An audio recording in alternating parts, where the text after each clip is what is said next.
Hello. Hey there. Greetings.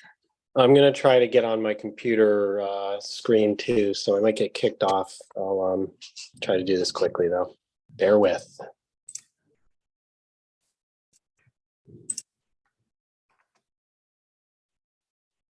Hi. How are you? Good. How are you doing? Good. How's the conference going? I have not heard anything, so I'm assuming all good. Which conference? So Roback is today. Our SOTS day at Roback is today. So yeah. It's always interesting. Yes. Although they seem to be in a better mood now than they were years ago. Yeah. So, Seems like I know the secretary's worked really hard at that, and it's important to her to have a good relationship there. So yeah. Yeah. Hi, Rob. Long time no see.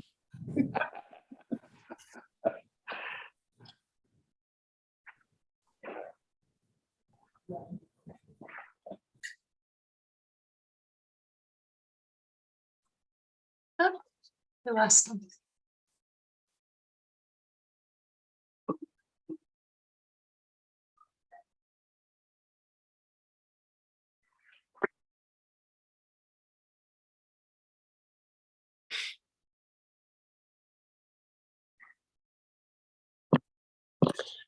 All right, I think I'm good.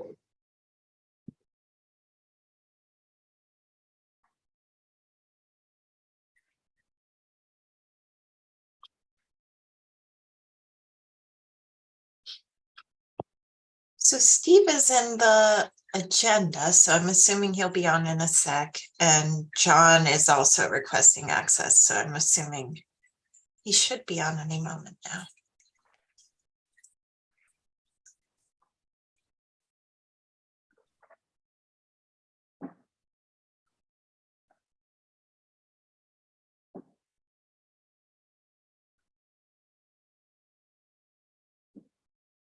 Meanwhile, it's a beautiful day. And I just came from a fun event at the political science department at UConn, where I ran into all kinds of wonderful young people. Boy, that's a real shot in the arm, let me tell you. It's just so great. They're enthusiastic and optimistic and joining things and wanting to be part of things. So I enlisted a bunch of them. They're great.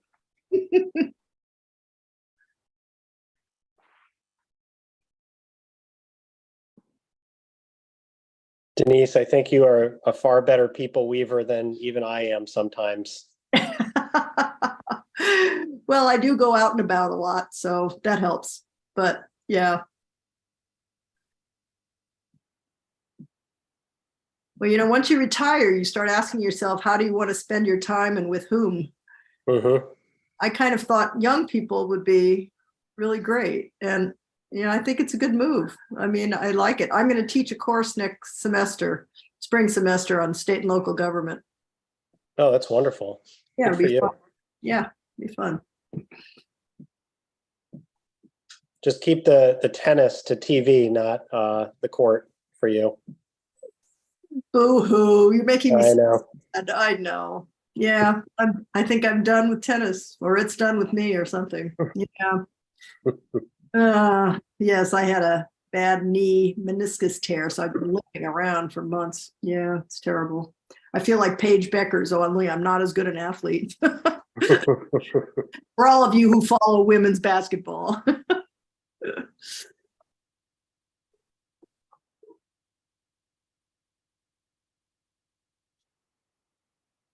So Cindy, it's Steve, and who else are we waiting on? Steve, Merle, John, Merle and John. Merle. Merle is the only one I'm not sure if she'll be joining. But Steve and John for sure. And I'm not quite sure where they are. Steve said he had an invalid meeting ID. He sent an email saying he was having trouble getting in. the one in the agenda, I think, was not right, but the one in the calendar notice worked.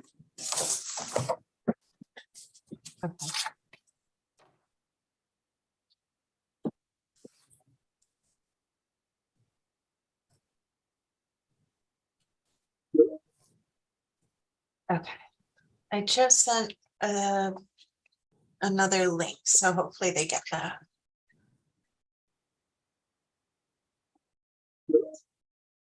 Hmm. There we go.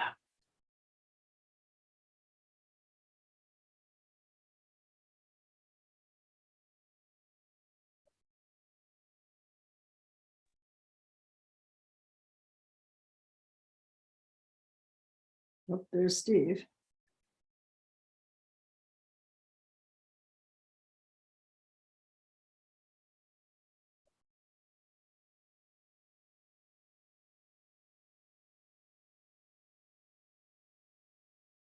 Then we can go ahead and get started.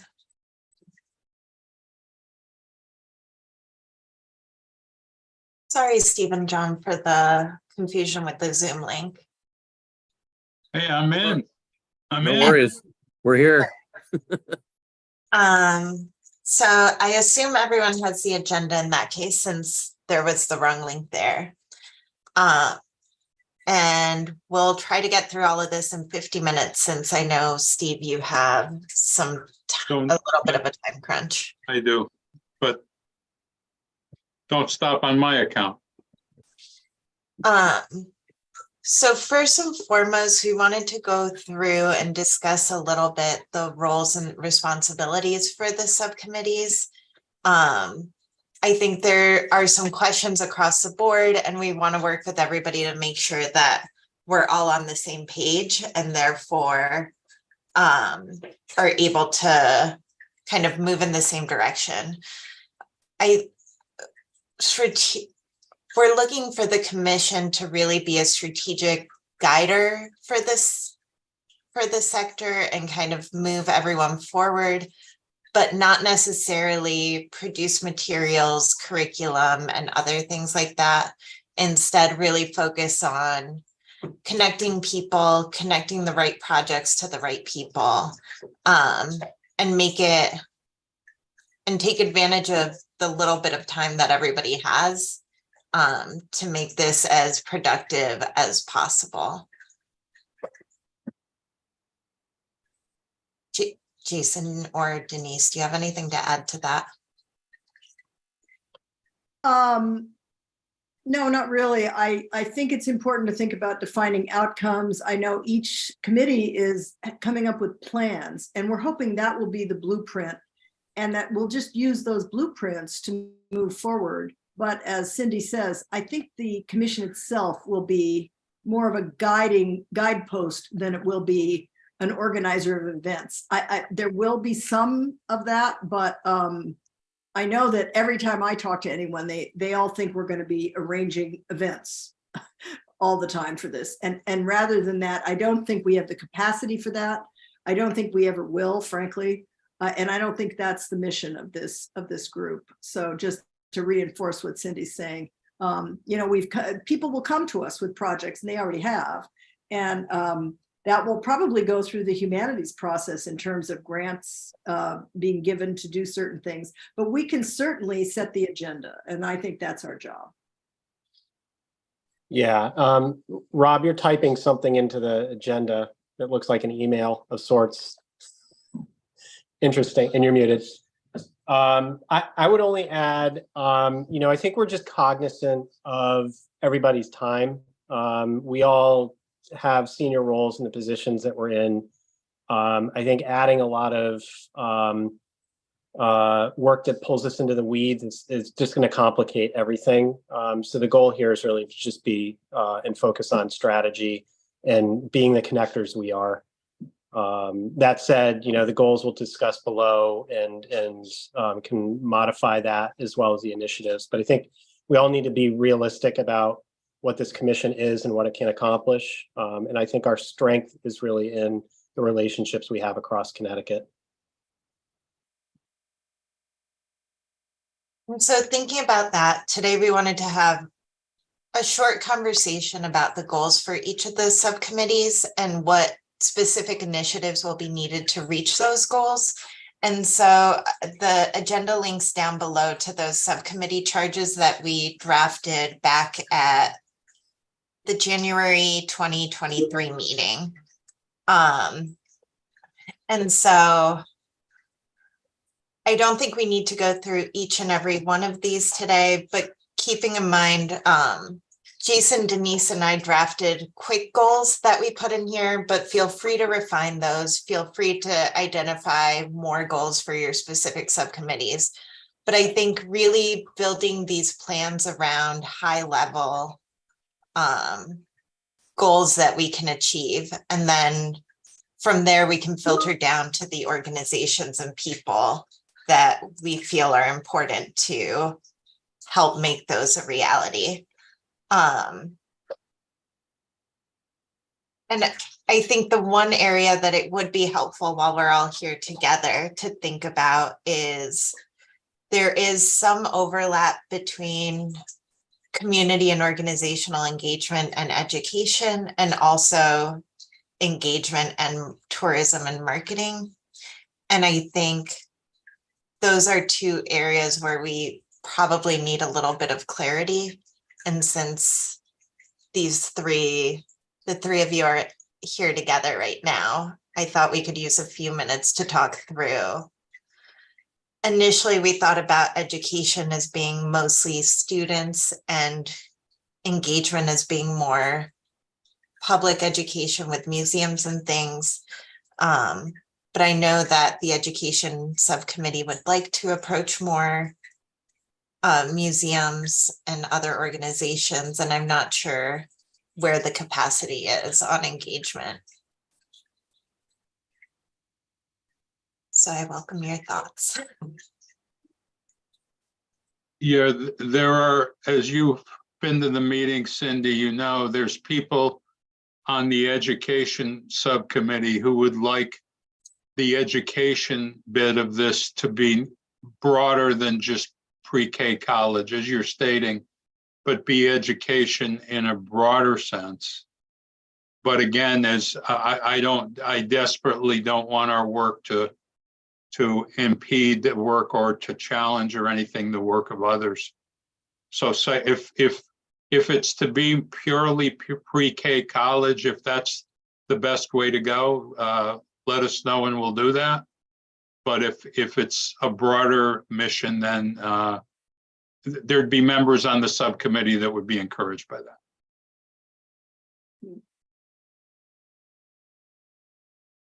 Just to speak as the community and organizational engagement subcommittee chair, I mean, I think that you know, it's my understanding, Steve, that you have created a rather large committee, invited a lot of people into the committee. Our committee has thus far remained small, although we have plans to include people, maybe not necessarily as committee members, but to include them on some of our meetings. And that's some work that we're going to be doing, you know, between now and essentially kind of like our November meeting, I think. But, you know, it seems to me that just like some more coordination, because the work of these committees is so interconnected. And I feel like, you know, part of that is just the nature of the community and organizational engagement committee. It's going to have it's going to touch on a lot of, or potentially overlap or have areas of synergy with a lot of the other subcommittees.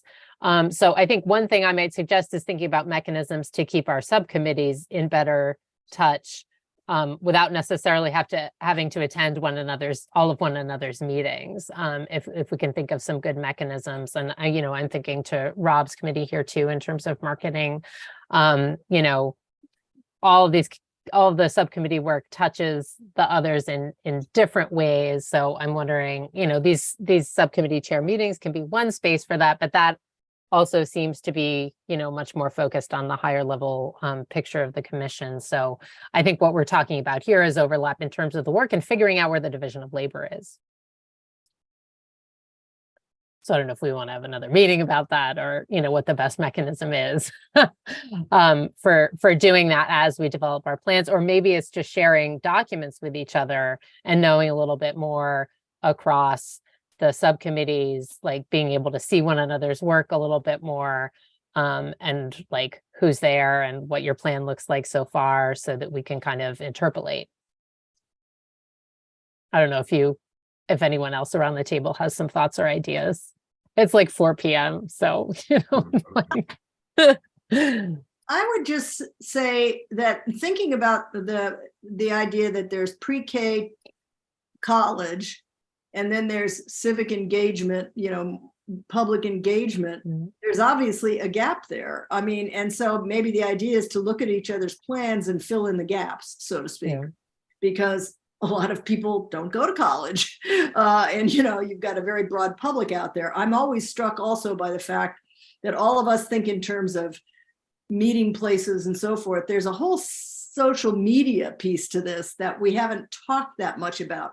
So I'm aware of that. And I also noted that we have paid less attention to the sort of young people group that we were forming and so forth. So I just would say, let's look at the gaps, and maybe that's where everybody comes together and fills in. So I guess I'm looking at this and thinking, Steve, putting you a little bit on the spot here, but some of the goals that we sketched out here had to do with red, white, and blue schools, connecting around curriculum and so on. If the focus of the education committee was sort of baked around that, and then there are opportunities, I think it has been pointed out, the sort of cross-pollination where your work can inform any sort of tourism language or the organizational community engagement piece, so that we build that internal consistency and not overwhelm you with having to create educational resources for the entire Connecticut populace. That might be sort of a best use of time and sort of internal connection. Sure. Sally Whipple continually reminds our committee that the things that we want kids to know and be able to do, adults should know them as well. But I don't know if that's, I mean, and there was some talk of providing like basic materials to museums, but I think that might be being a little over ambitious. Well, I don't think it precludes it, and maybe that's where that overlap is. Yeah. Does that become a shared goal? That one subcommittee leans on another to collaborate with, because we see it as a gap. Yeah. Yeah, I mean, on a philosophical level, like just speaking as just a commissioner, like I do not see education as like a K through 12 thing, and I don't think any of us do. But I think your comments, Steve, are well taken, in that it could, like, if we conceive of education and the work of the education subcommittee as like all forms of education that exist out there, that does seem like a lot of work. Because all of us are going to be hopefully doing some form of education, and supporting education and learning in a lot of different spheres. I mean, like, what is marketing and tourism if it's not educating people about what's out there to go and see? So, I think that we don't, I guess what I'm trying to say is that, we can retain the broad conception of education as a part of the work of the whole commission, while also providing a role for the education subcommittee that's doable. I guess that's what I'm trying to say. I don't know if that's helpful. And maybe through a committee or between you and I, we can flesh out some of that, where does your committee, how could the two committees support each other? Yeah. I mean, maybe we just want to schedule like a joint meet. I don't know how often you're meeting. We have kind of like a monthly sort of schedule on the books. But maybe it's worth having a joint meeting on a regular basis. From my end, that would be valuable. Yeah. I think it'd be valuable for the folks on our subcommittees to know what the others are doing in that more concrete way.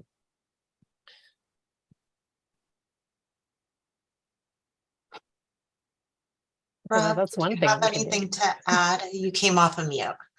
I did. I guess I was figuratively and literally scratching my head a little bit. Just to understand, I heard at the beginning that we should be sort of elevating what it is that we are doing as committees, bigger picture, bigger strategies. And I get a little confused when Denise mentioned social media. I mean, that seems sort of like tactic, and there's no budget to have staff to do some of these things. And so I guess I was just a little confused. I'm not saying that social media is a bad thing or that we shouldn't do it, but I don't know that felt for a minute like we were coming out into the weeds from a little higher. So I guess I'd like some direction in terms of the role of the committees. It seems like it should be setting like the larger ideas or the bigger strategies. And at some point, I think that if there's going to be something tactical like social media, we've got to be thinking about like who's going to do that or who's going to pay for it. But so help me to make sure I'm understanding what the direction is. Yeah, just Go to ahead, Denise. clarify, I don't mean that we should be doing social media. I was thinking of it more as a goal to have it be part of social media somehow through the goals of tourism and the other sorts of goals we're talking about. It helps me to think about, what is, like one simple goal I can think of is that everyone should know that the Declaration of Independence was written and we're celebrating it the 250th, and that every single person in the state should know and understand the Declaration of Independence, its ideals and goals. Something that's simple, right? And then all the committees can work on that. That's what I think of as a goal.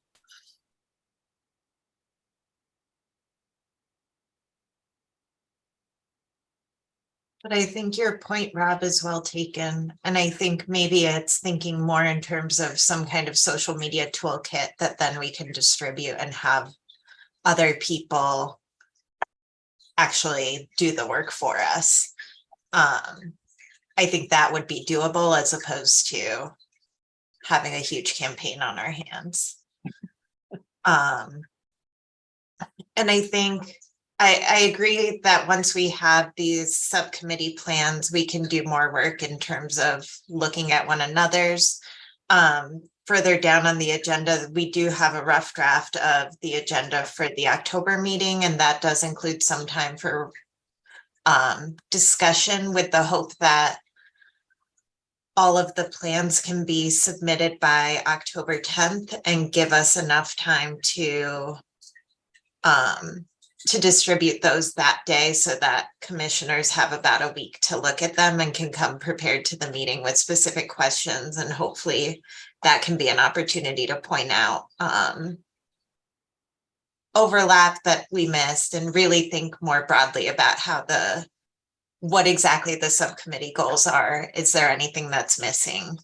And have kind of those big picture conversations at that time. One of the other questions that we were hoping to get to today is a question of co-chairs. I know, John, you and Merle have been working together, and most of the other subcommittees only have one chair. Steve, I know you've mentioned that a co-chair would be helpful to you, and I just wanted to get a sense from others if we feel like that's something that would be important.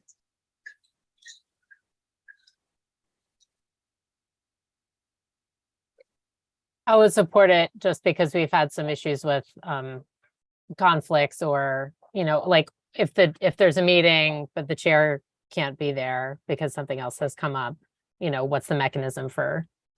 So even if it's not like a co-chair, but like someone you can hand off the meeting to without having to burden Cindy or someone from CTH with the task of running the meeting. That's already something that's come up for our subcommittee, so we've had to reschedule. Or governance, I'm not sure. I guess it would just depend on if there are additional tasks beyond the bylaws that we really need to address. Yeah, so I think it just depends on if we're fleshing that out more. Honestly, my desire for a co-chair is on a topic like education, to make sure that diverse perspectives are welcome and respected. And I think that's the angle. The angle's not the right word, but that's why I think a co-chair for education that might represent that would be helpful.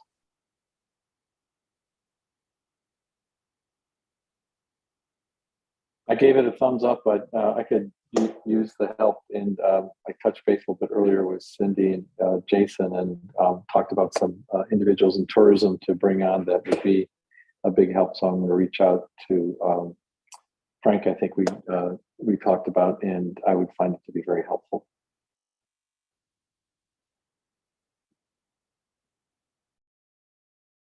And so But then, yeah.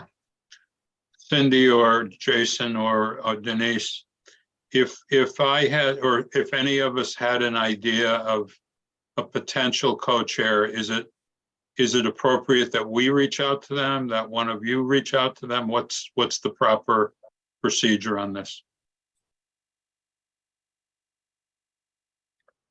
Do you want to make a proposal, Steve? Maybe we can have a side conversation. Absolutely. Good plan.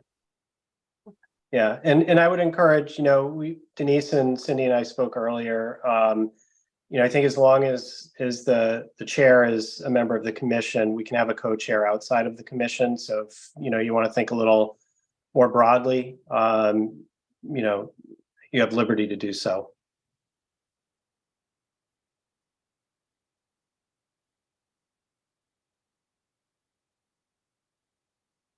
And so we touched on the action plan already a bit. I have some questions here in the agenda for us all to think about when putting together those action plans. So what are your goals and initiatives? What resources do you need? Because I think identifying those as we're over the next couple of months, we're putting together a budget for the next 5 years for the commission. So any ideas that you have in terms of resources that would be helpful to achieving your subcommittee goals would be really helpful for us as well. And then thinking about what the final deliverables will be. And then just a second friendly reminder, there is this document for FOIA workflow. We just need to make sure that agendas get posted and minutes get posted in a timely manner. So I tried to remind everybody whenever possible, but just in case, that's available as well. When you're talking about resources, are you talking primarily about money, or are you talking, I mean, I was hearing money in the background there, since you were talking budgets, should we be thinking both in terms of the kinds of human and organizational resources, but also in terms of it would be really great if we had this amount of money to do this or to employ a person to do this? Yeah, I think it would be great to know. But also it would be great to have one place where all of the civic resources in the state are on one page that are easily accessible, or Okay. those types of ideas as well, because I think we have a great network here and we can do some crowdsourcing and sharing out that won't necessarily create a lot of new work for us, but can benefit people out there who are looking for the information. Okay. A lot of different senses of resources, so I just want to clarify. Thanks. It's helpful. So all of the senses is basically your answer. All senses of resources. Got it. Yeah, and just to also maybe clarify, because I don't think I've had the opportunity to say this to everybody, but I had a conversation with Kathy Austin, who's the Senate co-chair of Appropriations, and she's asked for a 5-year funding plan for the 250th. So this is an opportunity to really think through what this looks like in terms of subcommittee work, the work of the commission. So we're thinking deeply about that now. I think part of this is not just our individual goals with respect to tourism or education or community engagement, but there's part of this that's actually human resources. We need people to do this. And so, creating a support network for Cindy, for the team at Connecticut Humanities to make sure that we're tying all of this together.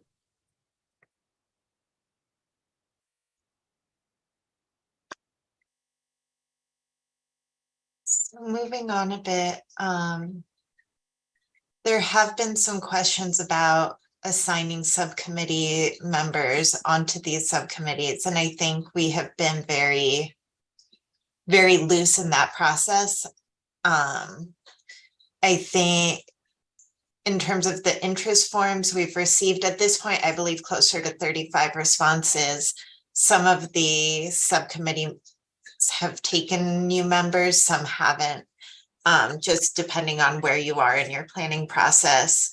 At this point, do we know what we want to do with these people that are filling out interest forms if they're not going to be put on subcommittees? My thought has been that they would be included on kind of the advisory council as like an interested party. But I wasn't sure if there was something else we wanted to do with them at this point. Cindy, I know we've taken a few folks. We're going to actually be breaking into subcommittees. So if indeed someone, you got anybody that wants to join education, at least, and I'm only speaking for myself here, but just ask them, and if they could easily fit into one of those, we would take them on in education. But I don't want to, that's just education, nobody else. Cindy, have there been additional responses that, like, you know, for our respective committees that you haven't notified us about? Yeah, there have Okay. been a few. I haven't had the chance to get them out to That's people. okay. Um, I'm assuming that was the case, given the numbers you were quoting me, but I just wanted to make sure. and you all do have access to the information because it is all Yeah, in the okay. workspace, so you could look through there. And if anybody has questions about how to get to that form. But I do try to clean it up a little before sharing it out to everybody, because otherwise it's a big spreadsheet. Yeah, I just have to admit that Cindy's a big help because, you know, I can't figure it out and she'll just email me stuff. Story Where of do my we- life, Rob. Where do we find those responses, Cindy, in the drive?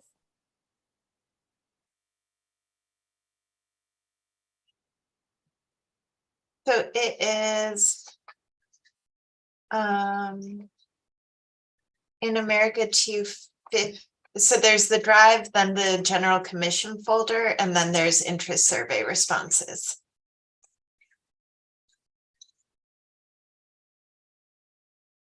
And those are the specific sheets.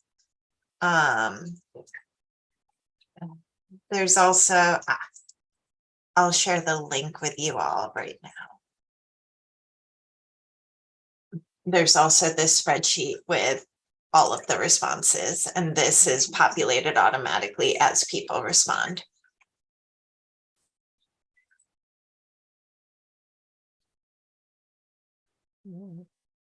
So you do have access to that. And then do we see a problem with just kind of including these people as just kind of advisors if we don't have a specific place to put them?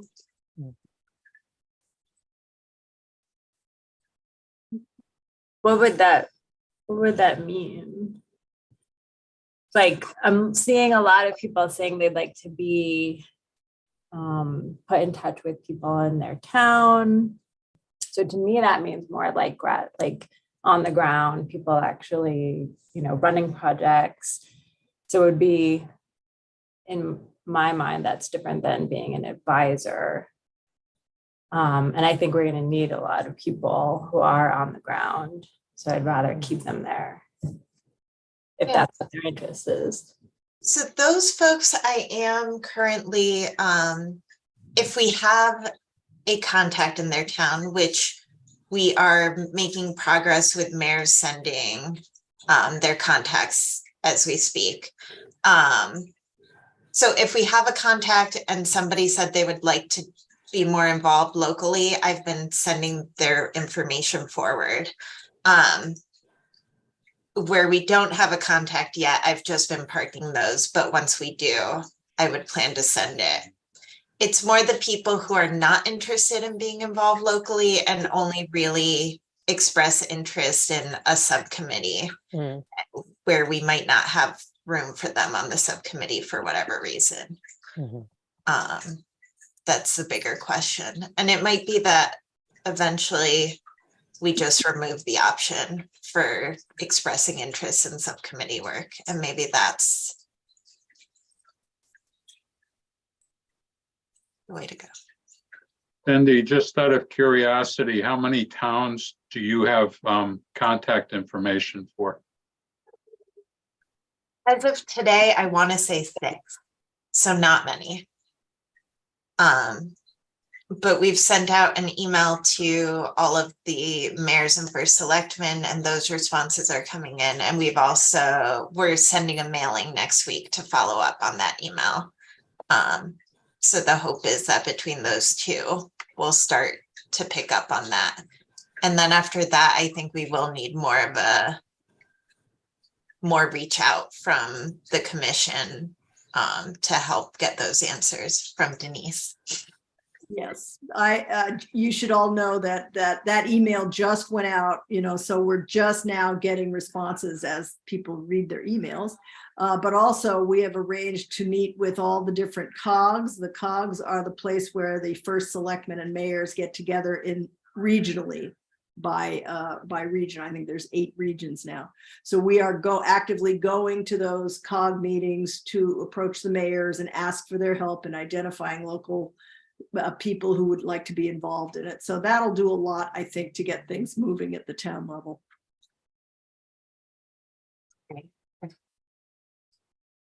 I mean, I was thinking about mechanisms for including people without necessarily putting them on the committee. And I mean, I think one of the ways that we on our subcommittee have kind of thought about this is like the folks who express interest in this are folks who actually kind of like want to do some work. And so that's why I think we were trying to like open up some of the meetings to them, not necessarily formally like make them subcommittee members, but like bring them into certain meetings when we have like tasks. So I think that was, I mean, it's like a sort of second level of being a part of the committee, I guess, like knowing that they want to be involved in doing this. Because now that I'm looking at the spreadsheet, there's like, it's actually quite interesting to kind of get us like some of these people want to like spend many hours a week, like doing work. And I think that that's probably where we should be, if we want to try and maintain this kind of like strategic thinking versus like, enacting actual things, level at which the commission is supposed to be operating. Like these are the folks who are demonstrating an interest and a willingness to do stuff. I think that right now it's kind of an awkward time because you don't really have anything for them to do. So it seems to me that the key is probably to like communicate with them and keep them interested and up to date on what we're doing. And then, have an opportunity to learn more about them and then be able to tap them to do things either locally or, to do some of the work because they're essentially volunteering to help us. Right. So I'm not really sure exactly what that mechanism looks like, but I think that's where our conversation has been thus far on our subcommittee, is not necessarily around like formal committee membership, but like how can we harness the energy of these people who seem to want to do stuff. And unfortunately, we just don't have anything for them to do just yet. Amorous, I really sympathize with you because I know exactly who you're talking about, by the way, some of the people, and people approach me all the time and they want to like help with an event or, things like that. And yeah, I think we need to do some thinking around that. I don't know if we bring them in on some level, give them a title or something. I'm planning to form an advisory council, I guess we're calling it, of people who can be helpful at a state level, either with resources or energy or interest, more like state representatives and senators or people like that. But I don't know what to do with these volunteers except to send them to a local committee and have them be the ones getting interest going in their own community. But beyond that, it's a good question. And I think we need to think about it. I mean, is there? At some, go ahead, Amherst, please. No, I just spoke. Go ahead, Steve. At some level, it's, and I don't have any idea what the answer would be, but it's a shame when somebody emails you and says, I really want to get involved. And they're sort of left to the side and say, that's too bad sometimes. And I don't think it sends a particularly good message either. But I have no idea what the solution to that is.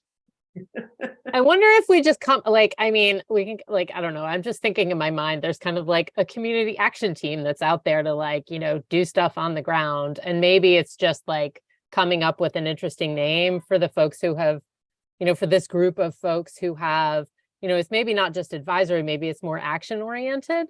You know, and we can come up, I don't know, it's just an idea that came to me while Denise was speaking, and maybe it's not that great, but, like, you know, can we call them like our community action team?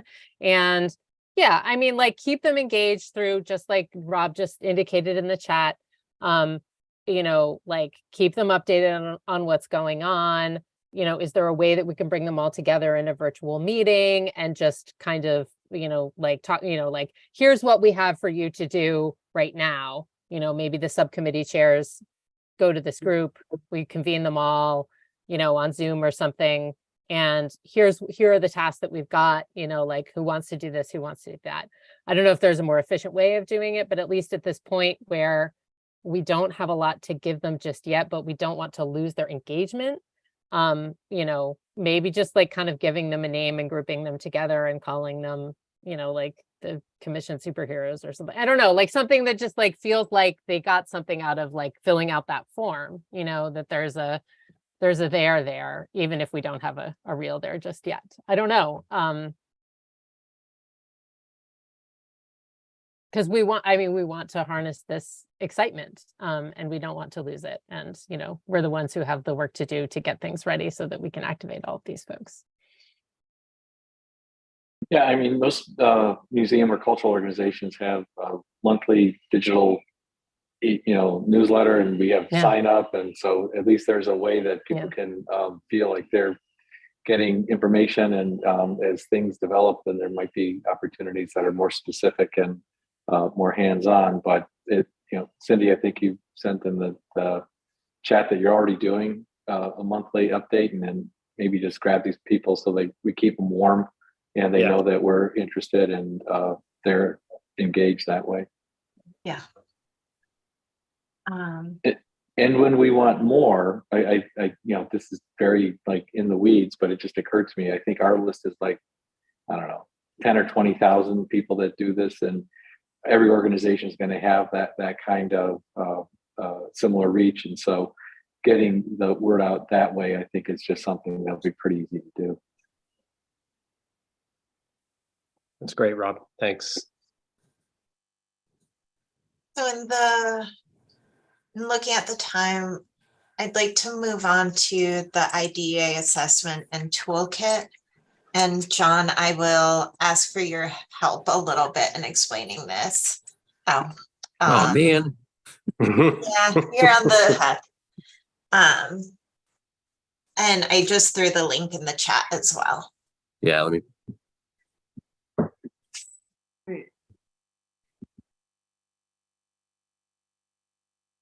I can't open it for some reason. That's weird. It's your Gmail instead of your CT250 mail, but I should be giving you permission right now.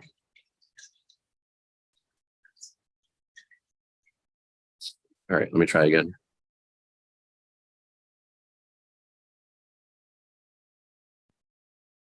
There we go. Okay.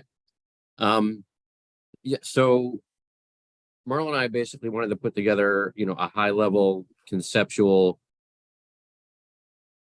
you know, working document that was the metric which you have, and we tried to divide it by as best we could. We tried to divide it by subcommittee in terms of you know, the specific concepts and sort of philosophies that should approach your work when thinking about IDEA. And then, you know, with respect to the toolkit, you know, going down, talks about policies and programs and budget decisions that are being considered, data, community engagement, you know, some of the stuff that we've already sort of been talking about. And with our subcommittee, you know, the idea also was that we would, because I know that's on the agenda a little bit further down, Cindy, but I'll just speak to it here. Our idea, at least at the outset, was to have our membership comprise of, you know, 1 or 2 folks from each of the subcommittees who would be, you know, sort of doing the work and living the mission, if you will, of IDEA within their subcommittees. And we would certainly, you know, to the degree that we have capacity, sit in on subcommittee meetings to, you know, be a sounding board for things, and be, you know, be mindful of, you know, IDEA sitting through the meetings and making sure that it should be instilled in our work. So this is a very high level document, certainly open to ideas, but we wanted to just sort of put something together that you all could look at that would give an idea of what each of the subcommittees should sort of be considering and looking at during the course of their work. And there may be more. You know, we are, you know, we are certainly the co-chairs, but you know, we don't have all the ideas. So I know we gave this to Cindy not long before the last full meeting of the commission, which is why we didn't discuss it that day. So we wanted you all to have time to look at it and provide any thoughts. And I'm not sure, I can't speak to why Merle's not here. I feel bad, but you know, there you have it. I think that's the best I can do, Cindy. No, that sounds great. And I think one of the reasons that I wanted to make sure that before sending it out, the whole group was here is, given that we don't all have clarity about what each of the subcommittees is doing, I think when I took a look at some of the metrics, I thought some of these don't quite fit just because I know one was about the representation of the actual commission, which we actually have pretty much no say in, because it is determined by the executive order. So we can't really change the makeup of the commission. So I think just thinking a little bit about what each of your subcommittees is able to do, and what makes sense as you work on those goals and figure out what kind of your overarching plans are for that subcommittee, if that makes sense, I hope. Yeah, Cindy, just to speak to the point that you just made, I think when we were talking about the makeup of the commission, it was also, the spirit of that was also intended with the subcommittees in terms of, you know, inviting, if any of the subcommittees were to invite outside people, you know, be mindful of the makeup of your subcommittees in that vein. But you're right. Obviously we don't have control over the commission itself.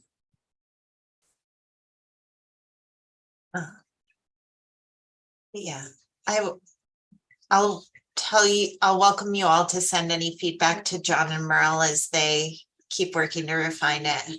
Yeah, Amris. Can I just ask a clarifying question? So, I just want to make sure I understand the purpose of this document. So this is, you know, for us and looking at the columns that I'm seeing right there. So, you know, the first column is for the community and organizational engagement subcommittee, at least for that first row. I don't know if everything else that's under column B is only for our subcommittee. No, that's it's not. Just general. Okay. That's just general. Yeah. Okay, great. That's good. That's what I thought, but I just wanted to make sure. Nope. You know, measure, evaluate, track. I'm like, what are the ways in which we are supposed to be measuring, evaluating, and tracking? Is that stuff that we're supposed to provide, like, we're supposed to come up with frameworks for measuring that and creating that evaluative framework? Is that like something we should incorporate into our action plan? Or is that something that the IDEA subcommittee can sort of help us with? I'm just seeing these things as like additional work that we need to do. And as opposed to like, think about these things, we're being asked to provide metrics and measurements and perhaps data. I just kind of want to clarify what kind of work that we might need to be thinking about doing, because that will inform things like, it would be really helpful if we could have someone to like do some spreadsheet analysis of X, Y, and Z. If that's going to be something that we're going to be responsible for doing as we work to engage a diverse set of organizations and a robust mailing list that gets out to a lot of different segments of the population, for instance.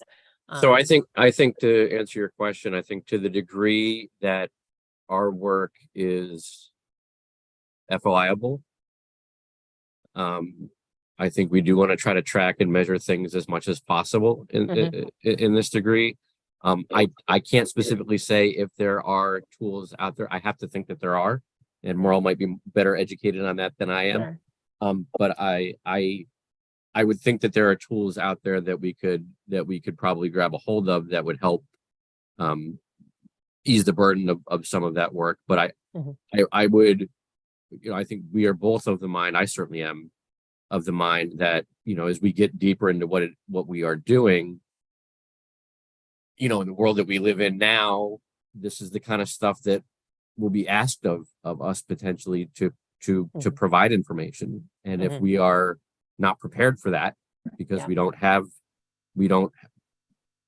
haven't been tracking things, we haven't been documenting things, that could be very problematic. And so I think the short and easy answer to your question is, yes, we should be doing stuff as much as possible to that degree. But also to the degree that there are tools out there, certainly something that we can explore, because I have to think that there are, because I would be hard pressed to say that demands like that would be made on anybody without tools existing, if that makes sense.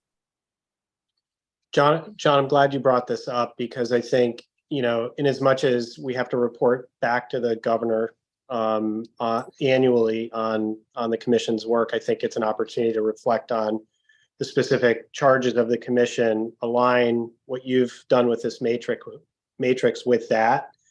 And then I think that will help us sort of set some clear metrics that we can report back proactively about, and I think we should be doing that anyway, but even for FOIA reasons, that will be legible to anybody, really. Right. And I think that, a lot of, in my opinion, a lot of IDEA work is accomplished just by acting in good faith. And part of acting in good faith is making sure you're documenting and measuring and so on and so forth. Yeah. So. Great.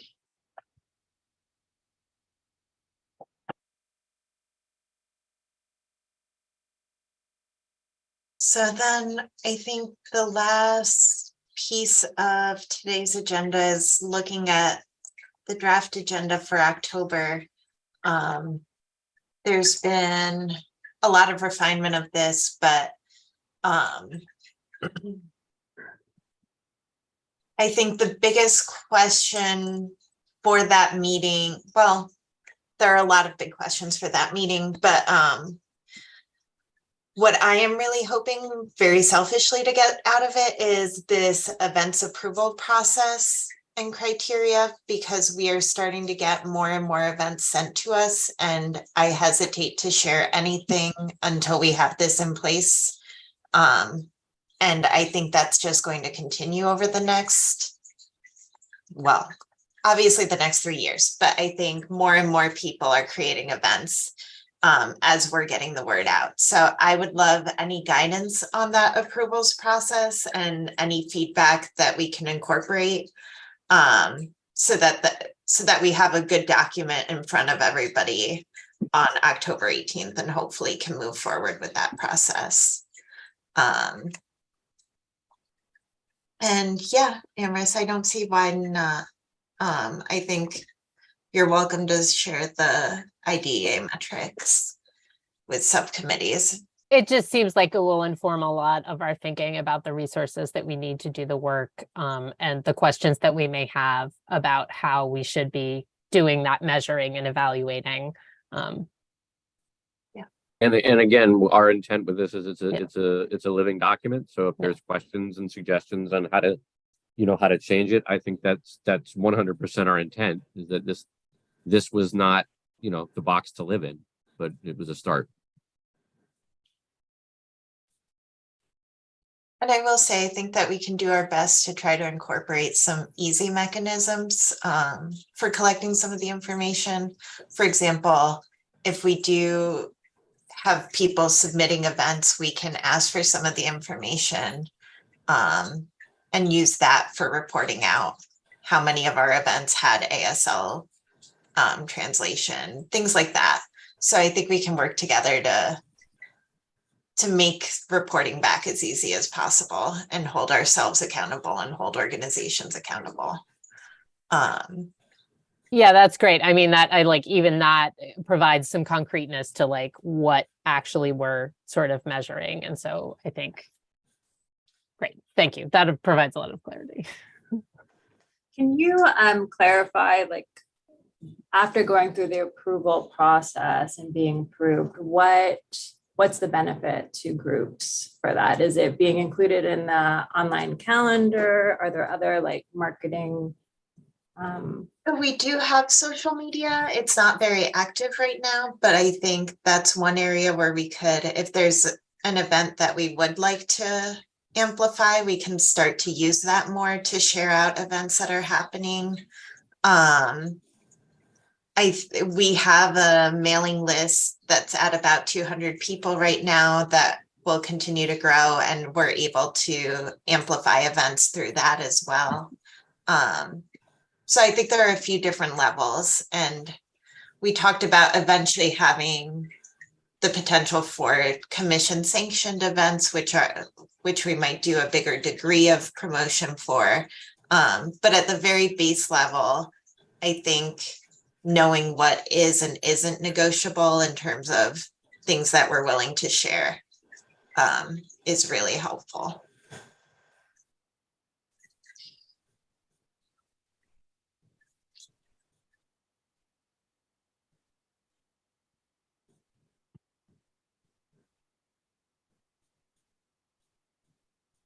And that is about it. And I'll resend some of these documents that need the most feedback so that everyone knows who to get back to, whether it's me or John and Merle or anyone else. But I think we're hoping to get this group together at least quarterly and maybe twice in between commission meetings.